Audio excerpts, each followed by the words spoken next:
જય વસરાજ, જય મુરલીધર. કેમ છો મિત્રો? મજામાં જ છો? અમે પણ મજામાં છીએ. અમે આવી ગયા છીએ તમારા માટે નવી સ્ટોરી લઈને. અમારી સ્ટોરીમાં આપનું હાર્દિક સ્વાગત છે ને આજે આપણે વાત કરવાની છે પૂજ્ય બજરંગદાસ બાપાની, એટલે કે બાપા સીતારામની જે વાત કરવાની છે. તો હાલો સ્ટાર્ટ કરીએ. કંઈ ભૂલ થતી હોય તો માફ કરજો મિત્રો. અનેક પવિત્ર સંતોની ભૂમિ એટલે ભાવનગર. પૂજ્ય બજરંગદાસ બાપાનું પ્રાગટ્ય ભાવનગર શહેરથી 6 કિલોમીટર દૂર અધેવાડા ગામ પાસે કિલોમીટર અંદર ઝાંઝરિયા હનુમાન દાદાના શરણમાં થયેલું. પૂજ્ય બાપા શ્રીના માતાનું નામ શિવકુંવરબા અને પિતાનું નામ હરિદાસજી હતું. પિતા શ્રી વલ્લભીપુર પાસે લાખણકા ગામ નિવાસ કરતા હતા. તેમનું મોસાળ બુધેલ પાસે માલપણ ગામે હતું. તેમના માતા શ્રી લાખણકાથી પિયર માલપર આવી રહ્યા હતા. તે સમયે કાચા રસ્તાઓ હતા, વાહનોની સગવડ નહોતી. ત્યારે અધેવાડ ગામ પાસે શમશાનની સાપરી પાસે વિસામો ખાવા બેઠા. બાપાશ્રીનું નામ ભક્તિરામ રાખવામાં આવેલું. બાલ્યાવસ્થામાં તેમના પિતાનું અવસાન થતાં બાપા વિચારતા વલસાડ બાજુ આવ્યા. બજરંગદાસ બાપાએ વાઘના ટોળાની વચ્ચે ઊભા રહીને નરસિંહનું પરમાત્માની સ્તુતિ કરી. એ સમયે નદીની આસપાસ 2-3 બહેનો કપડાં ધોતી હતી. તેઓ માતાની પાસે આવ્યા. જે એક બહેનને દૂધી બહેન બોલાવી લાવ્યા અને માતાજીને ગામની અંદર લાવ્યા. જણાવ્યું એ સમયે માતાજીના ગામમાં આવવાની ના પાડી.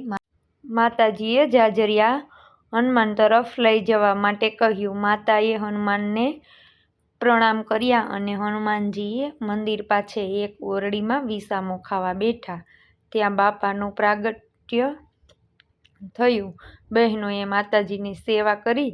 થોડો જ દિવસોમાં માતાજી માલપર પિયર જવા રવાના થઈ ગયા. બાપાશ્રીના પ્રાગટ્ય અગાઉ થોડાક દિવસો માટે માતાજી આ ગામમાં આવ્યા અને પ્રાગટ્ય થયા. પછી ત્યાંથી વિદાય લીધી. જેથી ગામ લોકોએ એવું લાગ્યું કે થોડા જ દિવસોમાં આ ચાલ્યા જનારા આ બાળ કોણ હશે? હનુમાનજી મહારાજ ખુદ પધાર્યા હશે. બાપાશ્રીનું નામ ભક્તિરામ રાખવામાં આવેલું. તેમનું કુળ રામાનંદ હતું. આ ભક્તિરામ માલપરથી લાખણકા આવ્યા ત્યારે બાલ્યાવસ્થા હતી. આ બાલ્યાવસ્થામાં તેમના પિતાનું અવસાન થતાં બાપા વિચારતા વલસાડ બાજુ આવ્યા. ઔરંગા નદીના કિનારે ઝાડ નીચે બેઠા હતા. ત્યાંથી સીતારામ દાસ બાપુ ખાખસોકવાળાની જમાત સાથે તેઓ જોડાઈ ગયા. આ જમાત નાસિકના કુંભ મેળામાં જઈ રહી હતી. જંગલમાંથી પસાર થતાં બાપાશ્રી એક બાવળનું ઝાડ નીચે બેસી ગયા અને સીતારામનો જાપ કરવા લાગ્યા. આ સમયે જમાત હાથીને ઘોડા સાથે ગાઢ જંગલમાં આગળ વધી રહી હતી. તે જમાતની સામે 8-10 વાઘોનું ટોળું આવ્યું. આ ટોળાને જોઈ હાથી પણ અટકી ગયો. આ સમયે સીતારામદાસ બાપુએ બજરંગદાસને બોલાવવાનું કહ્યું. બજરંગદાસ બાપા ત્યાં પધાર્યા અને વાઘના ટોળાની વચ્ચે ઊભા રહીને નરસિંહ પરમાત્માની સ્તુતિ કરી અને એ વાઘોનું ટોળું ત્યાંથી શાંત ચિત્તે ચાલ્યું ગયું. આ રીતે સીતારામદાસ બાપાની જમાતને બચાવી લીધી. ત્યારબાદ બાપાશ્રી કુંભ મેળાના દર્શન કરી વેજલપુર અને ત્યાંથી સુરત પધાર્યા. સુરતમાં તેઓ રોજ અશ્વિનકુમાર ઘાટ ઉપર જતા. બાપાશ્રી રેલવે સ્ટેશનની બાજુમાં એક માળીની દુકાનેથી ગુલાબનું ફૂલ ખરીદતા. બાપાશ્રી આ ફૂલો લઈ ઘોડાગાડીમાં બેસી અશ્વિનકુમારની ઘાટ ઉપર જતા. ત્યાં હોડીમાં બેસવું, ગુલાબનું ફૂલ લઈ લગભગ કલાક, 1.5 કલાક તાપી નદીમાં નૌકાવિહાર કરતા. નૌકાવિહાર દરમિયાન ગુલાબનું ફૂલ આકાશમાં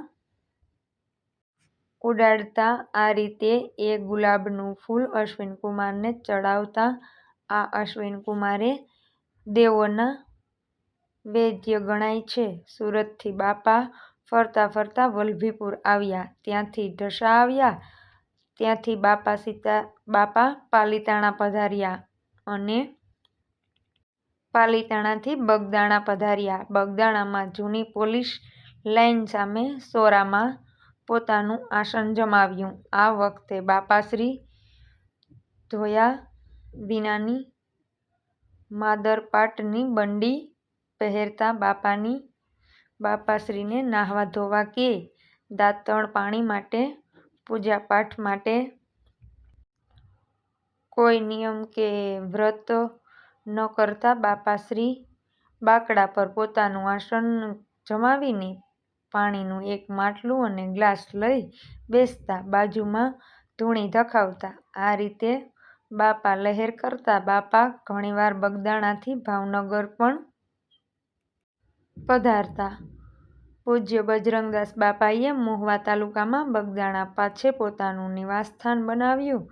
ત્યાં બગદેશ્વર મહાદેવજીની મૂર્તિમાં પ્રાણ પ્રતિષ્ઠા કરવી. આ આશ્રમે દર વર્ષે ગુરુ પૂર્ણિમાનો ઉત્સવ ખૂબ ધામધૂમપૂર્વક ઉજવાય છે. દર માસની પૂનમે લોકો પૂનમ ભરવા અહીં દર્શને પધારે છે. બાપાને ભગવાન રામના અપાર શ્રદ્ધા હતી, તેથી તેઓ સીતારામ સીતારામ જાપ જપ્યા કરતા. જય વસરાજ, જય મુરલીધર. આવજો મિત્રો, મળીએ નવા સ્ટોરીમાં. ત્યાં સુધી આવજો. ભૂલ થયેલા દોષોને માફ કરજો.